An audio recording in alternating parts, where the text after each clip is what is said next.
Hello. Hello. Hello. Hello students. तो let us continue with the discussion of electrostatics. तो पिछली class में rather पिछले सेशन में हम लोगों ने डिस्कशन किया था इलेक्ट्रिक फील्ड का। मतलब कोई चार्ज अगर इलेक्ट्रिक फील्ड में मूव करे तो उस केस को प्रॉपरली हमने स्टडी किया था। अब उससे आगे हम लोग प्रोसीड कर रहे हैं। अब देखो इलेक्ट्रिक फील्ड का सोर्स क्या होता है। इलेक्ट्रिक फील्ड का सोर्स तो चार्ज ही होता है, यही तो हमने डिस्कस किया था। चार्ज ही तो अपने चारों तरफ इलेक्ट्रिक फील्ड प्रोड्यूस करता है ना। तो अब हम इलेक्ट्रिक फील्ड के फार्मूले डिस्कस करेंगे, मतलब electric field produced due to various sources. अलग अलग चार्जेस की वजह से इलेक्ट्रिक फील्ड के फार्मूले। ठीक है, तो ये स्टार्ट कर रहे हैं।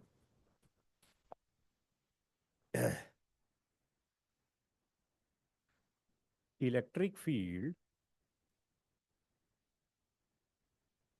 Produced due to various sources. Electric field produced due to various sources. तो सबसे पहला डिस्कशन तो इसमें होता है कि पॉइंट चार्ज का इलेक्ट्रिक फील्ड। तो पॉइंट चार्ज जो अपने चारों तरफ इलेक्ट्रिक फील्ड प्रोड्यूस करता है उसका फार्मूला क्या है। ठीक है, E due to a point charge.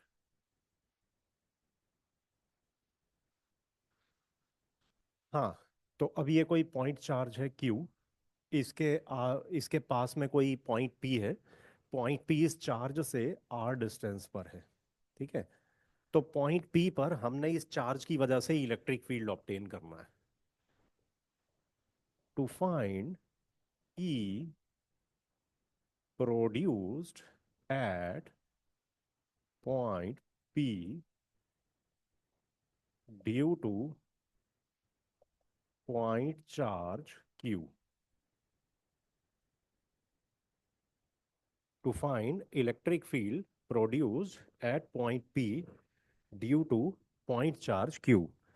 तो फार्मूला लगाएंगे जो हमने पिछले सेशन में डिस्कस किया कि electric field at a point is equal to force experienced per unit charge placed at that point.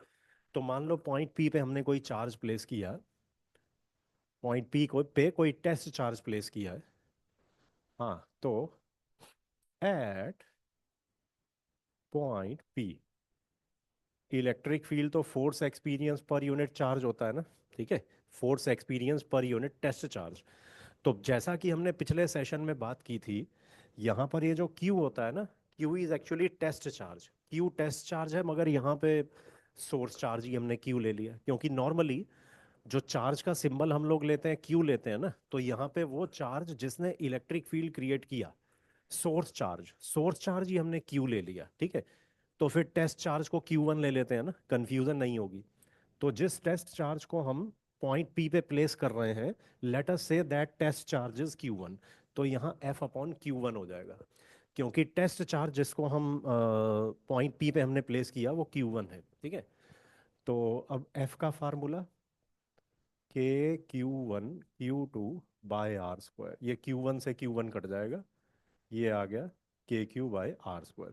तो electric field produced by A point charge is KQ/R²। Electric field produced by A point charge is KQ/R²। अब इसके बाद देखो, electric field के बारे हम जानते हैं, इलेक्ट्रिक फील्ड तो वेक्टर क्वांटिटी है। ठीक है, electric field is a vector quantity, तो वेक्टर की तो डायरेक्शन होगी। तो पॉइंट पी पर जो इलेक्ट्रिक फील्ड क्रिएट हुआ, इस पॉइंट पी पर जो इलेक्ट्रिक फील्ड क्रिएट किया उसकी तो कुछ डायरेक्शन भी होनी चाहिए। Let us talk about direction. Actually point P पर जो इलेक्ट्रिक फील्ड होगा ना, उसकी डायरेक्शन इस पे डिपेंड करती है कि ये जो चार्ज है क्यू, ये सोर्स चार्ज, ये पॉजिटिव है या नेगेटिव है। To find direction of E at point P. To find direction of electric field at point P. इसमें दो केस बनते हैं। इफ क्यू इज पॉजिटिव, यानी कि अगर सोर्स चार्ज पॉजिटिव है, ठीक है। अब देखो, सोर्स चार्ज अगर पॉजिटिव है तो इलेक्ट्रिक फील्ड की डायरेक्शन का हमने क्या रूल डिस्कस किया था? हमने तो ये डिस्कस किया था E equal to F upon Q one यहाँ टेस्ट चार्ज है, ठीक है। तो F equal to Q1 × E। तो ये पिछले सेशन की बात है कि जो हमने डिस्कस किया, पॉजिटिव टेस्ट चार्ज पे जो फोर्स लगती है वो इलेक्ट्रिक फील्ड के अलोंग लगती है, ठीक है। तो पॉजिटिव चार्ज जिस डायरेक्शन में फोर्स एक्सपीरियंस करता है वही इलेक्ट्रिक फील्ड की डायरेक्शन है। तो पॉइंट पी पे अगर हम पॉजिटिव चार्ज प्लेस करें, ठीक है, पॉइंट पी पे पॉजिटिव चार्ज प्लेस करें और ये क्यू हम पॉजिटिव मान के चल रहे हैं, ये पॉजिटिव पॉजिटिव सोर्स चार्ज की बात हो रही है ना। तो ये पॉजिटिव चार्ज इस पॉजिटिव को रिपेल करेगा। पॉजिटिव पॉजिटिव तो आपस में रिपेल करेंगे ना, यानी कि ये चार्ज इस पॉजिटिव पे फोर्स लगाएगा टूवर्ड्स राइट। फोर्स लगेगी टूवर्ड्स राइट यानी इलेक्ट्रिक फील्ड टूवर्ड्स राइट। तो पॉजिटिव चार्ज की वजह से, पॉजिटिव सोर्स चार्ज की वजह से ना electric field away from charge होता है। ये पॉजिटिव चार्ज है। पॉजिटिव सोर्स चार्ज की वजह से electric field away from charge होता है। If Q is positive then E is away from source charge, ठीक है। पॉजिटिव चार्ज से electric field away from positive charge लेते हैं। और मान लो ये अगर सोर्स चार्ज नेगेटिव हो जाए तो, if Q is negative then E. तो फिर अगर ये सोर्स चार्ज नेगेटिव है तो सोच के बताओ, नेगेटिव चार्ज के केस में इलेक्ट्रिक फील्ड की डायरेक्शन क्या होगी? बच्चे इसका जवाब दे देते हैं। अगर हमारा सोर्स चार्ज ही नेगेटिव है, सोर्स चार्ज नेगेटिव है, अब यहाँ पे हमने मान लो पॉजिटिव चार्ज रखा क्योंकि इलेक्ट्रिक फील्ड तो पॉजिटिव चार्ज पे जो फोर्स लगती है वो इलेक्ट्रिक फील्ड के अलोंग लगती है। सोर्स चार्ज नेगेटिव है, टेस्ट चार्ज हमने पॉजिटिव रखा, टेस्ट चार्ज पॉजिटिव रखा, तो ये नेगेटिव चार्ज उस पॉजिटिव को अपनी तरफ पुल करेगा, अट्रैक्ट करेगा, ठीक है। तो इस पॉजिटिव चार्ज पे फोर्स इस तरफ लगेगी, यानी कि अगर सोर्स चार्ज नेगेटिव है तो इलेक्ट्रिक फील्ड ही यहाँ पे टूवर्ड्स नेगेटिव चार्ज है, ठीक है। नेगेटिव चार्ज का electric field towards negative charge होता है। If Q is negative then E is towards source charge, ठीक है। ये इंपॉर्टेंट बातें हैं। अगर पॉजिटिव चार्ज है, पॉजिटिव चार्ज के इलेक्ट्रिक फील्ड की बात कर रहे हैं, पॉजिटिव चार्ज का electric field away from positive charge होता है और नेगेटिव चार्ज का electric field towards negative charge होता है, ठीक है। तो ये बहुत ही बेसिक्स थे। कुछ हम क्वेश्चंस पे चले जाते हैं, ठीक है। मतलब यही है कि कुछ चार्जेस दिए हुए हैं, चार्जेस की वजह से इलेक्ट्रिक फील्ड निकालना है, क्वेश्चंस दे रहे हैं, इसको रब कर रहा हूं मैं।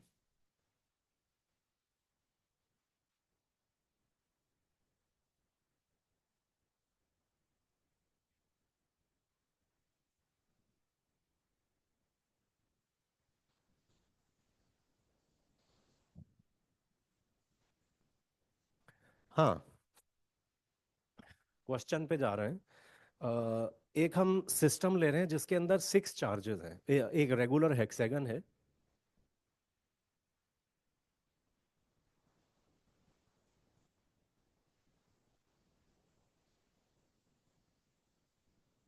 ठीक है। This is regular hexagon.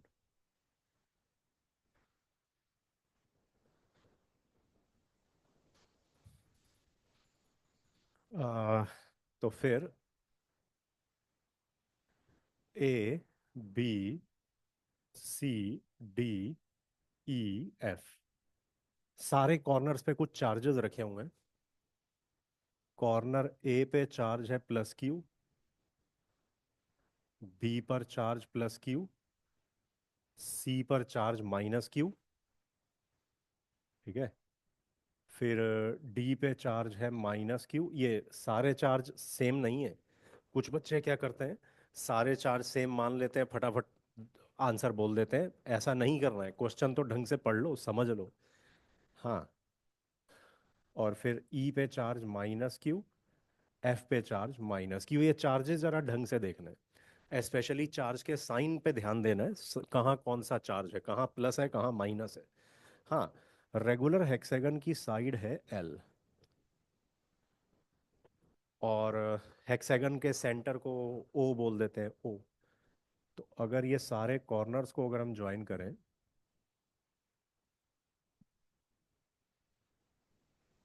ये पॉइंट ओ हो जाएगा, सेंटर ऑफ हेक्सागन। ठीक है। तो क्वेश्चन क्या है? 6 charges, 6 charges are placed at corners of regular hexagon shown. 6 charges are placed at corners of regular hexagon shown. Find net electric field at center O of hexagon. Find net electric field at center O of hexagon.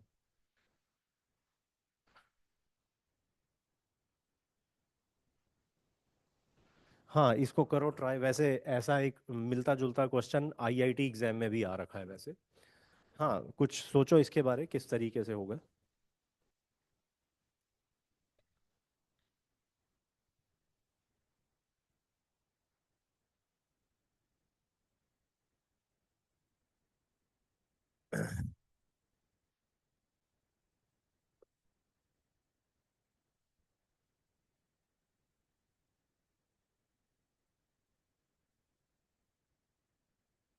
हाँ, इसमें बच्चे वैसे सोचते हैं, कुछ कुछ student इसका सही आंसर भी निकाल लेते हैं।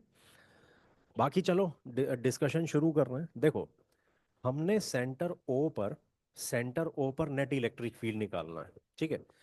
तो फिजिक्स में एक होता है principle of superposition. Principle of superposition मैंने पहले भी बता रखा है पिछले सेशन में कहीं। प्रिंसिपल ऑफ सुपरपोजिशन क्या है? इस पॉइंट पर जो नेट इलेक्ट्रिक फील्ड है ना, इस पॉइंट पर जो नेट इलेक्ट्रिक फील्ड है, वो हर चार्ज जो इंडिविजुअल इलेक्ट्रिक फील्ड प्रोड्यूस करेगा उसका रिजल्टेंट होगा, वेक्टर रिजल्टेंट होगा। Electric field is a vector quantity. ठीक है। तो 6 के 6 चार्जेस अपना अपना इलेक्ट्रिक फील्ड सेंटर पे प्रोड्यूस करेंगे, और जो नेट इलेक्ट्रिक फील्ड होगा by superposition principle, net electric field 6 के 6 चार्जेस के इंडिविजुअल इलेक्ट्रिक फील्ड्स का वेक्टर समेशन होगा। इसे कहते हैं सुपरपोजिशन प्रिंसिपल। तो अब इसमें हर चार्ज की वजह से हमने सेंटर पे इलेक्ट्रिक फील्ड देखना है। आपको पता होगा वैसे, रेगुलर हेक्सागन के केस में ना, रेगुलर हेक्सागन के केस में जो अंदर ट्रायंगल्स बन रहे हैं, ये सारे ट्रायंगल्स इक्विलेटरल ट्रायंगल होते हैं। They are all equilateral triangle. तो अगर ये एल है, ये सारे डिस्टेंसेस एल होंगे। ठीक है, ये सारे डिस्टेंसेस एल के बराबर हो जाएंगे। तो अब हम सेंटर पे जरा वो लगाते हैं सुपरपोजिशन प्रिंसिपल। पहले पॉइंट एफ पे जो चार्ज है उसकी वजह से इलेक्ट्रिक फील्ड देख रहे हैं। पॉइंट एफ पे जो चार्ज है नेगेटिव चार्ज है। नेगेटिव चार्ज की वजह से सेंटर पे electric field towards negative charge होगा, यही तो डिस्कस हुआ था।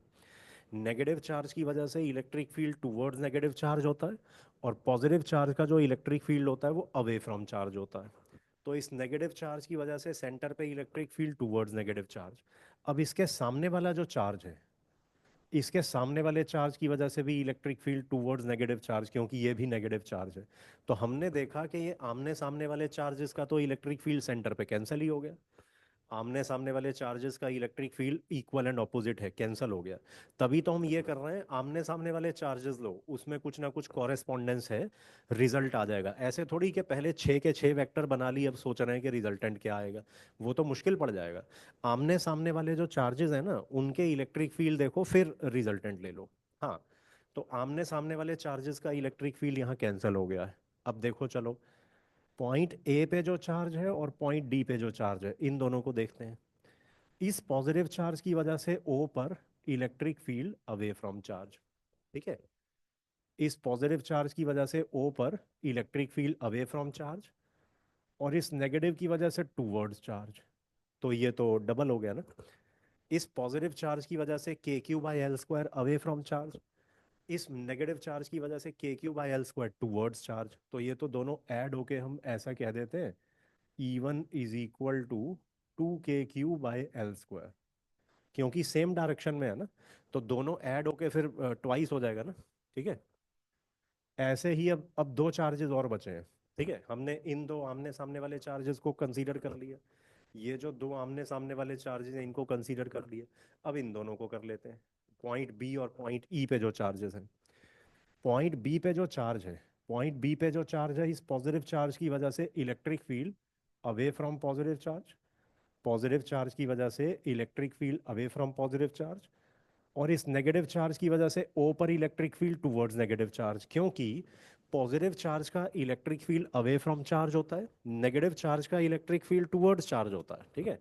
तो इस पॉजिटिव की वजह से electric field away from charge, और इस नेगेटिव की वजह से सेंटर पे टूवर्ड्स चार्ज। ये तो फिर दोनों सेम डायरेक्शन में हो गए, ऐड हो जाएंगे। ये दोनों ऐड होके फिर ये के क्यू बाई एल स्क्वायर हो गया। इसको भी ई वन लिख देते हैं, मतलब ये ई वन ये ई वन, मैग्नीट्यूड सेम है ना दोनों का। ठीक है। K Q by 2 k Q by L square, 2 k Q by L square. वैसे अच्छा ये चीज़ें लिख भी देता हूँ मैं। At centre O, E due to charge at F cancels E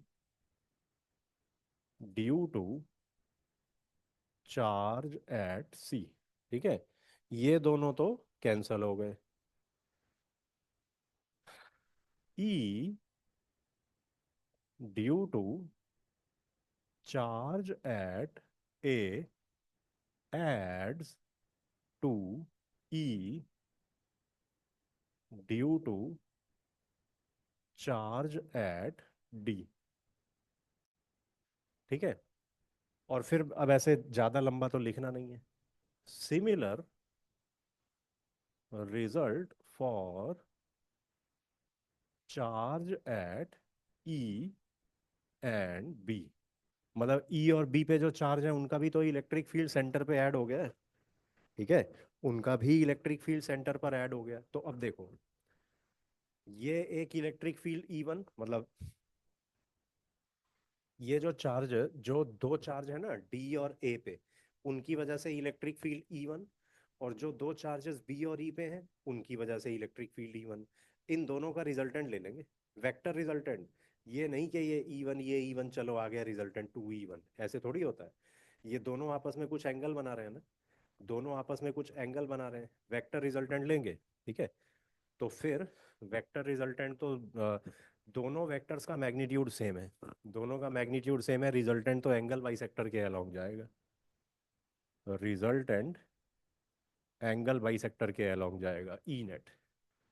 तो E net will be under root E one square plus E one square plus two E one cos 60 degree.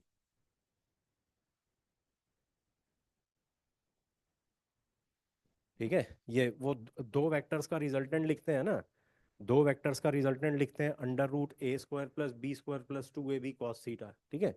तो ये root A square plus B square plus 2ab cos theta लिखा हुआ है। Cos 60 degree होता है half, 1/2, 2 से 2 cut जाएगा, 2 से 2 कट के ये तो रूट 3 ई वन आ गया, रूट 3 ई वन। ठीक है, यानी कि E net will be root 3 into E one की value 2 k Q by L square, E one की वैल्यू इतनी। और चलो नेट इलेक्ट्रिक फील्ड इतना आ गया। वैसे electric field is a vector quantity, electric field is a vector quantity, ये तो मैग्नीट्यूड आया ना, डायरेक्शन इसकी, डायरेक्शन तो वैसे दिख रहा है ना, डायरेक्शन इन दोनों का रिजल्टेंट ऐसे वर्टिकली अपवर्ड ही आएगा। तो सेंटर ओ पे इलेक्ट्रिक फील्ड की डायरेक्शन है वर्टिकली अपवर्ड,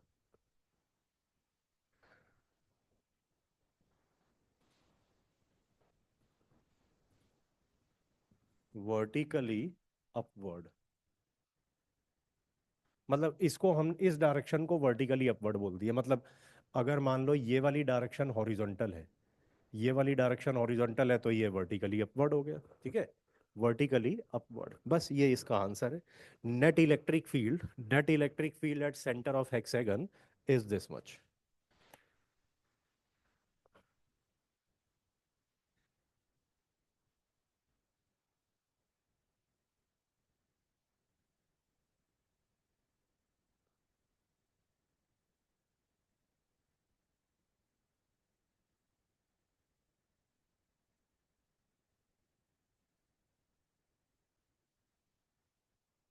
आगे चल रहे हैं, मैं इसको रब कर रहा हूँ।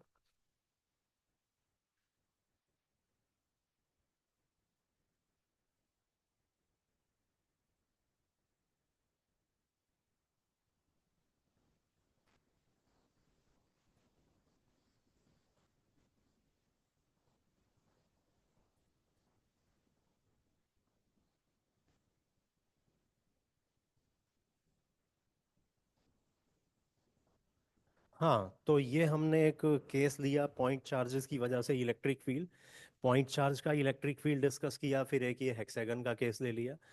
तो अब कुछ और केस में जा रहे हैं, जैसे सर्कुलर ऑब्जेक्ट का केस ले लेते हैं, जैसे कि ring. Electric field produced by uniformly charged ring. E produced by a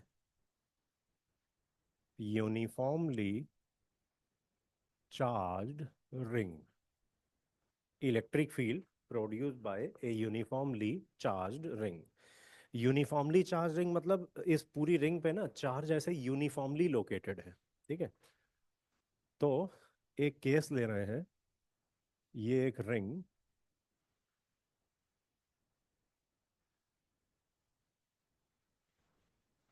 ring का रेडियस आर, थोड़ा बड़े साइज का बना देता हूँ।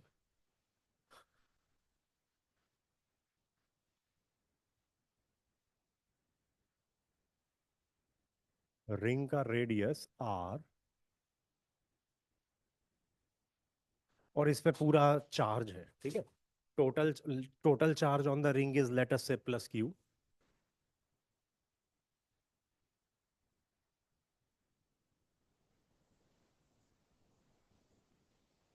टोटल चार्ज है प्लस क्यू, तो चलो रिंग के सेंटर पे पूछ रखा है, मान लो ई एट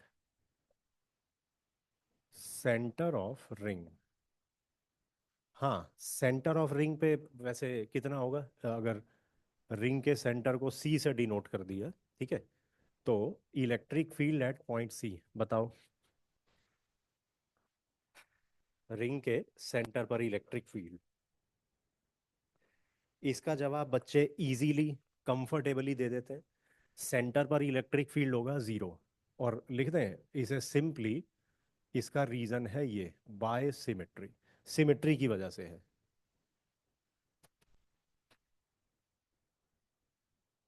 मतलब क्या सिमेट्री यहां पर लगी देखो ना, रीजन, वैसे रीजन बड़ा सिंपल है। इसके अंदर डायमेट्रिकली ऑपोजिट एलिमेंट्स देख लो, रिंग के ऊपर डायमेट्रिकली ऑपोजिट एलिमेंट्स देख लेते हैं। जैसे यहां लिया, ये डायमेट्रिकली ऑपोजिट डिफरेंशियल एलिमेंट्स, मतलब इंटीग्रेशन के हिसाब से सोच रहे हैं। ये एक डिफरेंशियल एलिमेंट ऊपर है जिसका चार्ज डी क्यू, एक डिफरेंशियल एलिमेंट नीचे जिसका चार्ज डी क्यू, ठीक है।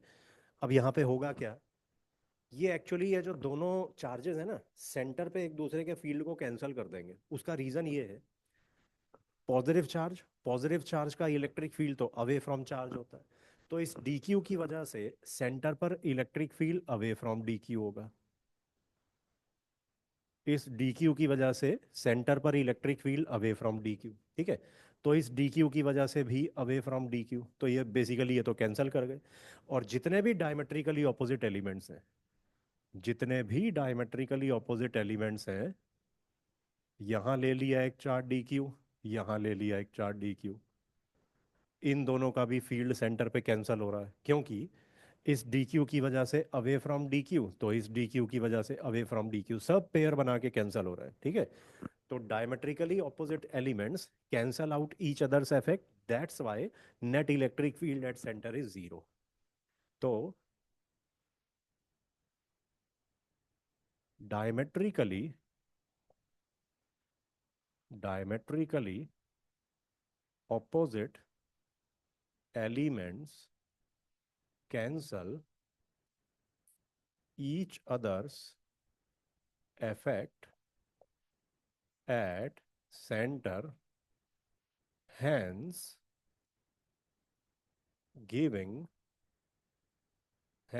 giving E net equal to zero at center, hence giving E net equal to zero at center। ठीक है, इसलिए रिंग के सेंटर पर जो है नेट इलेक्ट्रिक फील्ड जीरो। ठीक है, तो आगे चलते हैं। इसको मैं रब कर रहा हूँ। ठीक है, रब कर रहा हूँ ये।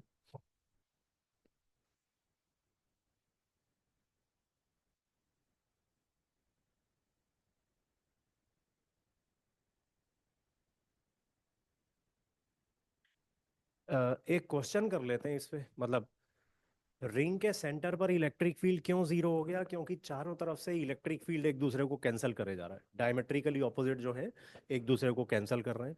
तो एक क्वेश्चन ले लेते हैं, एक क्वेश्चन ले लेते हैं जिसमें रिंग जो है कंप्लीट है ही नहीं, कंप्लीट रिंग नहीं है। ठीक है, कुछ पोर्शन रिंग का हटा हुआ है, कुछ पोर्शन अगर रिंग का हम रिमूव कर दे तब तो सेंटर पे कुछ नॉन जीरो इलेक्ट्रिक फील्ड होगा। ठीक है, एक क्वेश्चन के थ्रू उसे करके देख रहे हैं।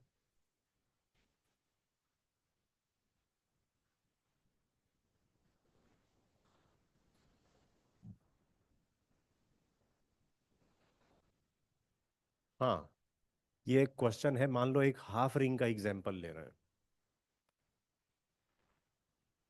हाफ रिंग,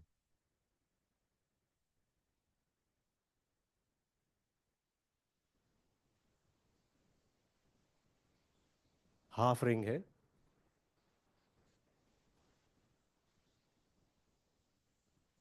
हाफ रिंग का रेडियस आर।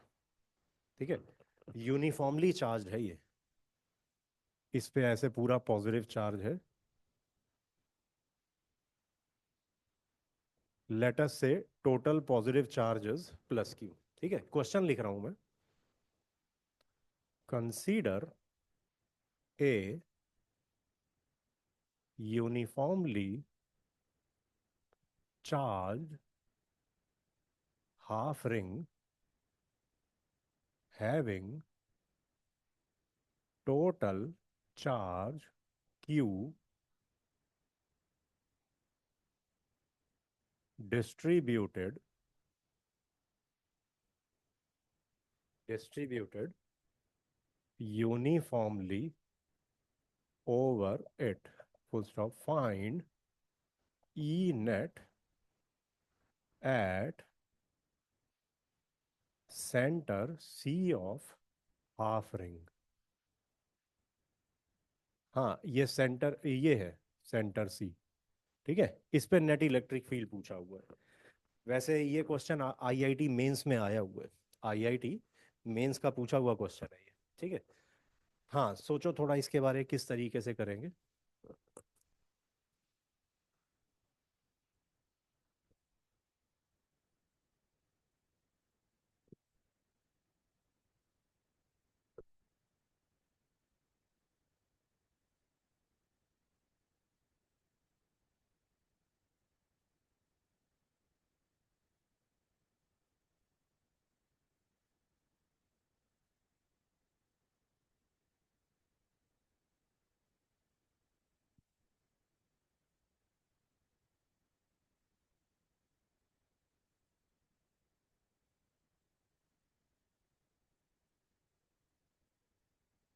हाँ देखो,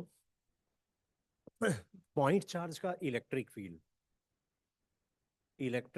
ड्यू टू पॉइंट चार्जेस के क्यू बाई आर स्क्वायर। ठीक है, पॉइंट चार्ज का इलेक्ट्रिक फील्ड के क्यू बाई आर स्क्वायर, मगर प्रॉब्लम ये है ना कि इसमें तो बड़े सारे पॉइंट चार्जेस हैं, इस पूरी हाफ रिंग पे चार्जेस हर जगह पे हैं। ठीक है, तो ऐसे केस में ना इंटीग्रेशन करनी पड़ती है, इंटीग्रेशन करनी पड़ती है, क्योंकि हर एक पॉइंट चार्ज का इलेक्ट्रिक फील्ड की डायरेक्शन भी तो अलग अलग होगी ना, क्योंकि किसी एक पॉइंट चार्ज की वजह से electric field away from charge होगा। तो ऐसे केस में जब ऐसे पूरे ऑब्जेक्ट पे ऐसे चार्ज डिस्ट्रीब्यूटेड होता है ना, तो अपने को इंटीग्रेशन करनी पड़ती है। ठीक है, एक सिंगल सिंगल स्टेप में नहीं आएगा इसका आंसर। तो इंटीग्रेशन में जैसा कि आपको पता है, इंटीग्रेशन में हम एक डिफरेंशियल एलिमेंट लेते हैं। जब हम इंटीग्रेशन से कोई आंसर निकालें तो कोई सूटेबल डिफरेंशियल एलिमेंट लेते हैं, डिफरेंशियल एलिमेंट लेके इंटीग्रेट करते हैं। ठीक है, तो यहाँ पर कोई डिफरेंशियल एलिमेंट लेके पूरी हाफ रिंग पे इंटीग्रेशन होगी, मगर इस टाइप के केसेस में ना it is preferred it is preferred to take two elements at a time. दो डिफरेंशियल एलिमेंट लेना प्रेफर किया जाता है। उसका लॉजिक समझ लो, देखो। और जो दो डिफरेंशियल एलिमेंट होंगे वो सिमेट्रिक वे में लिए जाते हैं। मतलब ये इसका एक्सिस ऑफ सिमेट्री, ये लाइन रिंग की एक्सिस ऑफ सिमेट्री है। एक्सिस ऑफ सिमेट्री मतलब जैसी ये हाफ रिंग इस लाइन के लेफ्ट पे है वैसी राइट पे है। इस एक्सिस ऑफ सिमेट्री की रिस्पेक्ट में सिमेट्रिक एलिमेंट्स लेते हैं। मतलब एक एलिमेंट जितना एंगल एक तरफ है, दूसरा एलिमेंट उतना ही एंगल दूसरी तरफ है। कहने का ये मतलब है, इसमें डिफरेंशियल एलिमेंट कुछ इस टाइप से लेते हैं। एक डिफरेंशियल एलिमेंट लेते हैं थीटा एंगल पे डी थीटा एंगल सबटेंड करने वाला left side.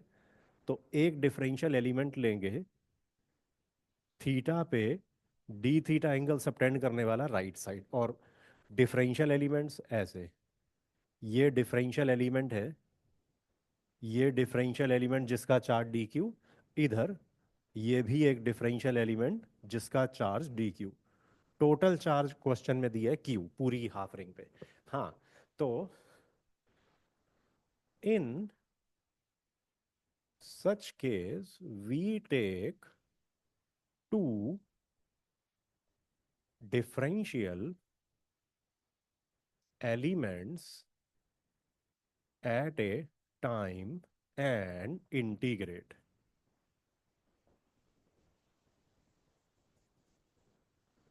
In such case, we take two differential elements at a time and integrate. तो इस एक्सेस की रिस्पेक्ट में दो डिफरेंशियल एलिमेंट लिए। अच्छा, वैसे दो डिफरेंशियल एलिमेंट मैंने कहा ऐसे केस में हम प्रेफर करते हैं दो डिफरेंशियल एलिमेंट लेना। क्यों प्रेफर करते हैं एट ए टाइम दो डिफरेंशियल एलिमेंट लेके? क्या फायदा हो जाएगा, लेट अस डिस्कस दैट। देखो, इससे फायदा ये होगा, इस डी क्यू की वजह से electric field away from charge होगा। डीई मतलब एक जो डिफरेंशियल एलिमेंट होता है डी क्यू चार्ज की वजह से इलेक्ट्रिक फील्ड डीई होता है ना, स्मॉल चार्ज की वजह से स्मॉल इलेक्ट्रिक फील्ड। ऐसे ही इस डी क्यू की वजह से electric field away from itself D E. ठीक है, अब यहाँ आप देखो, ये एंगल थीटा तो इसके सामने वाला थीटा, ये एंगल थीटा तो इसके सामने वाला थीटा। अब होगा क्या, electric field is a vector quantity है, वेक्टर के तो कंपोनेंट्स देते हैं। तो इस डीई के कंपोनेंट्स होंगे डीई साइन थीटा। ठीक है, और एक ऊपर की तरफ होगा वैसे डीई कॉस थीटा। ऐसे ही इस डीई का इस तरफ कंपोनेंट आएगा डीई साइन थीटा, और ऊपर की तरफ डीई कॉस थीटा। बेसिकली इन दोनों डिफरेंशियल एलिमेंट्स ने जो इलेक्ट्रिक फील्ड्स क्रिएट किए ना, उनके हॉरिजॉन्टल कंपोनेंट तो कैंसिल हो गए। Horizontal component D sine theta cancel हो गए, वर्टिकल कंपोनेंट ऐड हो गए। ये देखो, दोनों के डी कॉस थीटा वाले कंपोनेंट तो ऐड हो गए। तो two D cos theta, two इसलिए क्योंकि दोनों डी कॉस थीटा ऐड हो गए ना। तो हमें करना क्या पड़ा, देखो, हॉरिजॉन्टल के अलोंग तो कंपोनेंट कैंसिल ही हो रहे हैं, हमें सिर्फ वर्टिकल कंपोनेंट्स के लिए इंटीग्रेशन करनी है। वर्टिकल कंपोनेंट्स को इंटीग्रेट करके आंसर ले आएंगे। ठीक है, तो components dE sine theta of two differential elements, components de sin theta due to two differential elements cancel each other। ठीक है, और जो ई नेट होगा वो integration of two D cos theta से आ जाएगा। E net will be integration of two D cos theta. ये दोनों डी है ना, ये दोनों डी, इनके हॉरिजॉन्टल कंपोनेंट कैंसिल हो गए, d sine theta, vertical component add हो गए। तो इन दोनों का जो रिजल्टेंट बना, two D cos theta, two D cos theta, उसी को तो इंटीग्रेट करना है पूरी हाफ रिंग के लिए। पूरी हाफ रिंग के लिए ये टू डी कॉस थीटा को इंटीग्रेट करना है। ठीक है। तो ये आ जाएगा टू इंटू, अच्छा ये डी क्या होगा, डीई जो है वो एक पॉइंट चार्ज की वजह से इलेक्ट्रिक फील्ड होगा ना। एक पॉइंट चार्ज का इलेक्ट्रिक फील्ड तो k q by are square ही होता है। K d q by are square, मतलब इस चार्ज का सेंटर से डिस्टेंस रेडियस के बराबर, के क्यू बाय आर स्क्वायर, ठीक है, इनटू कॉस थीटा। तो अब इसको वैसे इंटीग्रेट कैसे करें इसके बाद, देखो ये ऐसी सिचुएशन हमारे सामने पहले भी आ चुकी है। देखो यहाँ पे एक थीटा वेरिएबल है, ये कॉस थीटा लिखा है ना, कॉस थीटा के अंदर ये थीटा वेरिएबल है और एक ये चार्ज वेरिएबल है। थीटा वेरिएबल है और चार्ज क्यू वेरिएबल है, ये इंटीग्रेट नहीं होगा। पूरा फंक्शन एक ही होना चाहिए, आई मीन टू से वेरिएबल एक ही होना चाहिए। या तो थीटा के साथ डी थीटा होता, या फिर डी क्यू है तो बाकी चार्जेस की टर्म होती, क्यू की टर्म होती, तब इंटीग्रेट हो जाता। तो हमें यहाँ थोड़ा सा वेरिएबल को कन्वर्ट करना पड़ेगा। हम क्या करेंगे, अगर इस डी क्यू को डी थीटा की टर्म्स में लिख लेना, ये देखो डिफरेंशियल एलिमेंट क्या है, इस एक्सिस से थीटा एंगल पे सिचुएटेड है, और डिफरेंशियल एलिमेंट की थिकनेस जो है वो डी थीटा एंगल सबटेंड कर रही है। ये डिफरेंशियल एलिमेंट एक्सिस से थीटा एंगल पे सिचुएटेड है, और इस डिफरेंशियल एलिमेंट की thickness D theta angle subtend कर रही है। तो ये जो डी थीटा एंगल सबटेंड हो रहा है ना, जो element D theta angle subtend कर रहा है उसके अंदर चार्ज कितना है ये निकालना चाहिए। इस एलिमेंट के अंदर चार्ज डी क्यू कितना है ये निकालना चाहिए। D Q in terms of D theta आ जाएगा। कैसे आएगा, यूनिटरी मेथड से आएगा। देखो charge within angle pi is Q, मतलब पूरी हाफ रिंग है ना ये, पूरी हाफ रिंग के अंदर कितना टोटल चार्ज है, क्यू चार्ज है। पूरी हाफ रिंग के अंदर क्यू चार्ज, और हाफ रिंग सेंटर पे कितना एंगल सबटेंड कर रही है, 180 डिग्री, यानी कि पाए। तो पाए एंगल के अंदर चार्ज स्टोर्ड है क्यू, तो यूनिट एंगल के अंदर निकाल लेते हैं। Charge with in unit angle, वो क्यू अपॉन पाई होगा। ये हाफ रिंग सेंटर पे पाई एंगल सबटेंड कर रही है और हाफ रिंग के ऊपर है चार्ज क्यू, ठीक है। तो चार्ज पर यूनिट एंगल, मतलब इस हाफ रिंग का एक आर्क, इस हाफ रिंग का एक आर्क जो यूनिट एंगल सेंटर पे सबटेंड कर रहा है, उस आर्क के अंदर तो चार्ज क्यू बाय पाई होगा ना, मतलब charge stored per unit angle is Q by पाई। अब ये डिफरेंशियल एलिमेंट तो सेंटर पे डी थीटा एंगल सबटेंड कर रहा है, डिफरेंशियल एलिमेंट सेंटर पे डी थीटा एंगल सबटेंड कर रहा है, तो डी थीटा एंगल के अंदर कितना चार्ज है, चार्ज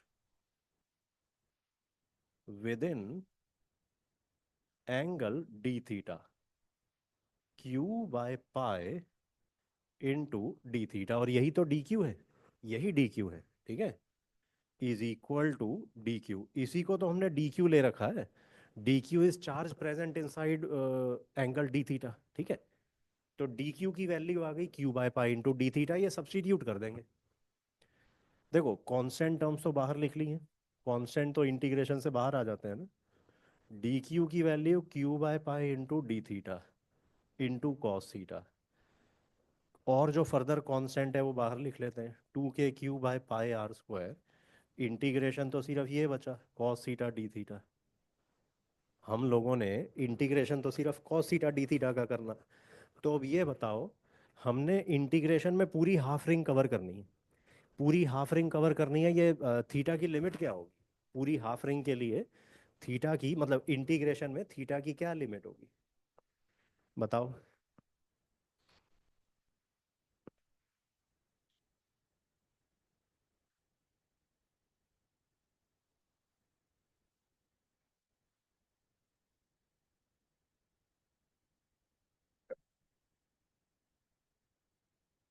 देखो थीटा की जो लिमिट होगी ना, वो 0 से π/2 होगी। कई बार बच्चे इसको सोचते हैं कि थीटा की लिमिट हम -π/2 से +π/2 डाल दें, क्योंकि इस एक्सेस की रिस्पेक्ट में हमने एंगल लिया ना, इस एक्सेस के साथ बनने वाला एंगल लिया, तो इस एक्सेस के एक साइड से शुरू कर रहे हैं, तो थीटा यहाँ पे जो है -90 लेंगे। फिर इस एक्सेस के दूसरी तरफ चले गए, मतलब इधर वाला एंगल -90 लिया, इधर वाला एंगल +90 लिया, यानी कि लिमिट पुट कर -π/2 से +π/2, मगर ऐसा नहीं है। लिमिट इसकी सिर्फ 0 से π/2 डालनी है। देखो, थीटा इक्वल टू 0 का मतलब इसी एक्सिस पे, ठीक है, और थीटा इक्वल टू पाई मतलब यहां तक चले गए। मतलब थीटा इक्वल टू 0 to π का मतलब है इतना पोर्शन कवर कर लिया हमने। थीटा इक्वल टू 0 to π का मतलब है इतना पोर्शन कवर कर लिया, 0 to π/2, सॉरी। 0 से π/2 का मतलब है हमने यहां से लेके यहां तक कवरिंग कर दी है इंटीग्रेशन में। पता है ऐसा क्यों कर रहे हैं? क्योंकि we are taking two elements at a time. Integration में जब हम ये एलिमेंट ले रहे हैं तो इसके साथ ये एलिमेंट भी ले लिया। Since we are taking two elements at a time, तो हमें इंटीग्रेशन सिर्फ इस हाफ पोर्शन पे करना है, क्योंकि जब ये एलिमेंट लिया तो ये ले लिया, फिर इंटीग्रेशन में जब ये वाला एलिमेंट ले रहे होंगे तो इसके सामने वाला ये कवर हो जाएगा। तो थीटा की लिमिट अगर 0 से π/2 डाल दें तो इधर वाला पोर्शन उसके साथ ही कवर हो गया, क्योंकि हमने पहले स्टेप में ही ट्वाइस कर दिया। हमने पहले स्टेप में ही ट्वाइस कर दिया। ट्वाइस करने का ये मतलब है कि जब हम इस एलिमेंट को देख रहे हैं तो इसके साथ ही इस एलिमेंट को कवर कर लिया है, ठीक है। तो हमें सिर्फ इधर से इधर तक इंटीग्रेट करना है, इधर वाले एलिमेंट तो उसके साथ ही कवर हो रहे हैं। पहले ही स्टेप में हम 2 टाइम्स कर चुके हैं, ठीक है। ये लॉजिक है। तो बाकी कॉस थीटा का इंटीग्रेशन साइन थीटा होता है, ठीक है। तो ये आ जाएगा 2k³/πr² sine theta. Sine theta की लिमिट 0 से π/2, और ये आपको पता होगा 2k³/πr²। साइन 90 डिग्री तो 1 होता है और साइन 0 होता है 0। हाँ, तो इट बिकम्स 2k³/πr²। 2k³/πr²। तो इलेक्ट्रिक फील्ड सेंटर पे इतना है, ठीक है। सेंटर पे इलेक्ट्रिक फील्ड का ये मैग्नीट्यूड है। Electric field is a vector quantity. Electric field vector quantity है। इलेक्ट्रिक फील्ड का मैग्नीट्यूड इतना है। मैग्नीट्यूड इतना है। डायरेक्शन क्या है? इलेक्ट्रिक फील्ड जो सेंटर पे है उसकी डायरेक्शन देखो, ये तो हमें दिख रहा है वैसे। ये जो दो एलिमेंट्स हमने लिए थे, इन दो एलिमेंट्स की वजह से रिजल्टेंट इलेक्ट्रिक फील्ड तो वर्टिकली अपवर्ड ही था। इस एलिमेंट और इस एलिमेंट की वजह से, इस एलिमेंट की वजह से और इस एलिमेंट की वजह से resultant electric field vertically upward था। उसी को तो इंटीग्रेट किया हमने। 2d cos थीटा को इंटीग्रेट किया तो नेट इलेक्ट्रिक फील्ड तो वर्टिकली अपवर्ड ही आएगा ना। तो ये नेट इलेक्ट्रिक फील्ड का मैग्नीट्यूड है। इसकी डायरेक्शन क्या है? Vertically upward. वर्टिकली अपवर्ड, ठीक है। ये है electric field at centre of half ring.